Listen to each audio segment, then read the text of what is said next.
Alors, il y a quelque chose qu'on n'a pas pensé, c'est qu'évidemment, si les réponses que l'on demande au sujet sont des choix entre 4 réponses, 4 valeurs, ou 2 valeurs, ou 3 valeurs, le sujet peut toujours répondre au hasard. Et donc, il faudrait pouvoir corriger pour l'effet du hasard. Alors, exemple, vous avez ici 3 items, 3 exemples. Vous voyez le premier item qui est la variance d'une distribution est une mesure de, et le sujet doit choisir entre dispersion, tendance centrale ou relation. Donc là-dedans, il y a une bonne réponse et il y a 2 qu'on appelle distracteurs. D'accord? Donc des choses qui peuvent ressembler, mais le sujet, s'il connaît bien sa matière, doit pouvoir décider du bon choix parmi les 3 réponses possibles. Un sujet qui répondrait au hasard aurait combien de chances de réussir? Il aurait une chance sur 3 de trouver la bonne réponse, parce qu'au hasard, il a une possibilité sur 3 de tomber sur la bonne réponse, donc il aurait 33% de chance de trouver la bonne réponse s'il répondait au hasard.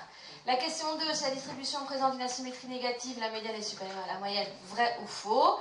Ben là, il y a une bonne réponse et un distracteur, et donc là, s'il répond au hasard, 50% de chance de tomber sur la bonne réponse.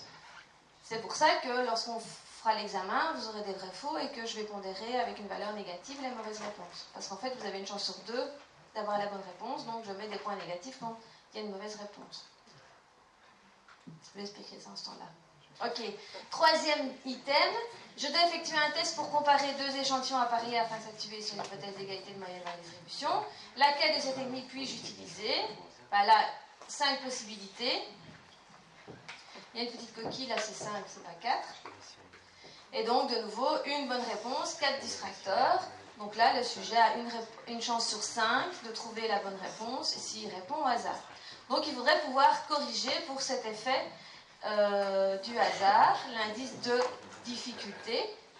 Et donc, voilà comment est-ce qu'on va construire un indice de difficulté qui va être corrigé par le hasard. Donc, lorsque cet indice de difficulté est calculé sur un item à choix de réponse, il faut donc tenir compte de la probabilité de réussir l'item au hasard sans vraiment connaître la réponse. Et donc, on peut corriger cet indice de difficulté pour l'effet de hasard chaque fois que l'on peut évidemment admettre que les distracteurs ont une chance égale ou à peu près d'être choisis. Donc, s'il y a quelque chose qui n'a rien à voir au milieu des réponses, le sujet ne va jamais aller choisir celle-là. Si à la question 1, la variance de distribution est une mesure de dispersion, tendance centrale et température, on est bien d'accord que même au hasard, vous allez savoir que température n'est pas une bonne réponse. Donc le distracteur température n'a pas... c'est un distracteur bidon. Et donc il n'a pas la même chance d'être choisi par les sujets puisqu'il est bidon. Ok ? Donc la correction que je vous donne juste après, c'est évidemment dans le cas où tous les distracteurs pourraient être choisis par les sujets. Donc pas avoir un truc bidon, avoir... pas moi, ici à l'intérieur, avoir qu'est-ce qu'on pourrait avoir un truc qui n'a rien à voir avec les statistiques, quoi. D'accord? Si j'avais canard ici, bah, personne ne va aller choisir canard.